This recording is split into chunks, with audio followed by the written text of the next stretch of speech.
ওয়াসিত মা বাইনাল ইলহাদ ওয়াল বিদআ, এটা হচ্ছে সিরাতে মুস্তাকিম, মধ্যপন্থী যারা, এই মধ্যের রাস্তাটাই হচ্ছে সিরাতে মুস্তাকিম।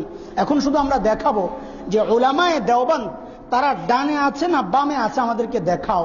তোমরা যারা আমাদেরকে বেদাতি বলো, আজকে তোমাদের সামনে এই বিষয় ক্লিয়ার হওয়া দরকার, এবং আমরা যারা আছি আমাদের সামনেও ক্লিয়ার হওয়া দরকার। আরে ভাই, আমার রাস্তা ডানেরটা না বামেরটা, না আমি মাঝখানে আছি, একটু দেখাও, একটু শোনো, তুমিও শোনো।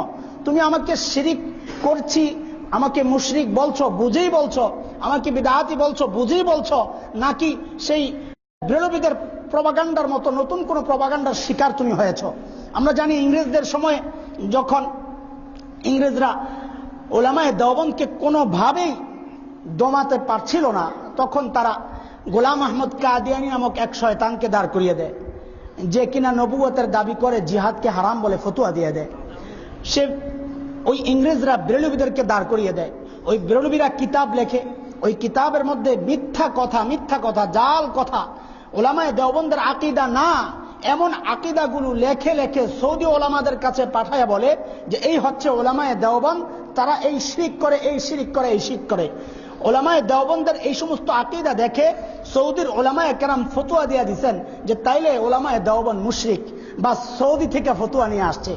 এই সৌদির ফতোয়া নতুন কিছু নয়, সে বেরলভীদের থেকেই শুরু। উলামায়ে দেওবন্দের নামে ষড়যন্ত্রমূলক মিথ্যা পররচনার মাধ্যমে, প্রচারণার মাধ্যমে সৌদি থেকে ফতোয়া আনা, শিরকের ফতোয়া আনা, বিদআতের ফতোয়া আনা, এটা নতুন কোন সিস্টেম নয়, নতুন কোন পদ্ধতি নয়। এটা ইতিহাস সাক্ষী, বেরলভীরা সর্বপ্রথম এই পদ্ধতির আবিষ্কারক, এই পদ্ধতির প্রয়োগকারী তারাই সর্বপ্রথম। বেরলভীরা এই কাজ সেরে যখন ভারতে আসলো, সারা ভারতে এক বিশৃঙ্খল অবস্থা। সমস্ত ভারতের আপামর জনসাধারণ মুসলমান, যাদের আস্থার প্রতীক ছিল উলামায়ে দেওবন্দ, যাদের বিশ্বাসের প্রতীক ছিল উলামায়ে দেওবন্দ, সেই উলামায়ে দেওবন্দ একটা অনাস্থার জায়গায় পড়ে গেছে। উলামায়ে দেওবন্দ এক রিস্কি জায়গায় পড়ে গেছে।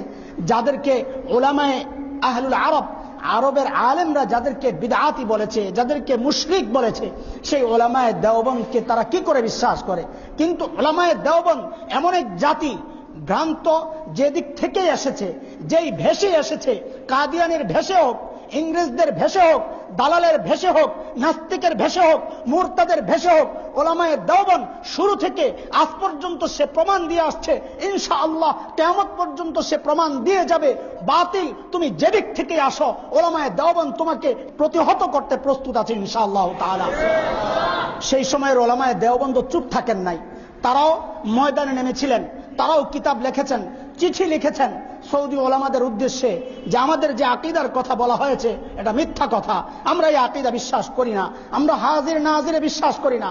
আজকের ওই ভ্রান্ত মানুষগুলো সাধারণ যুবকদের মধ্যে এই কথা ছড়িয়ে দেয়। উলামায়ে দেওবন্দ আর বেরলভীরা এক, তারাও রসুলের হাজির নাজিরে বিশ্বাস করে, তারাও রসুলের গায়েব জানে, এই কথায় বিশ্বাস করে। আমি জিজ্ঞেস করি আপনারা বিশ্বাস করেন কিনা? এই মিথ্যা কথা মানুষের মধ্যে ছড়ায়া মানুষ থেকে সাধারণ যুবকদের দিলের মধ্যে উলামায়ে দেওবন্দ সম্পর্কে ঘৃণার সৃষ্টি করা হচ্ছে। এই উলামায়ে দেওবন্দ শুধু উপমহাদেশ নয়, সারা বিশ্বে ইনশাআল্লাহ তাআলা এটা হলফ করে বলতে পারি, চ্যালেঞ্জ করে বলতে পারি, সত্যিকার দিনের ধারক বাহক এখন গোটা পৃথিবীতে একমাত্র উলামায়ে দেওবন্দ। আলহামদুলিল্লাহ।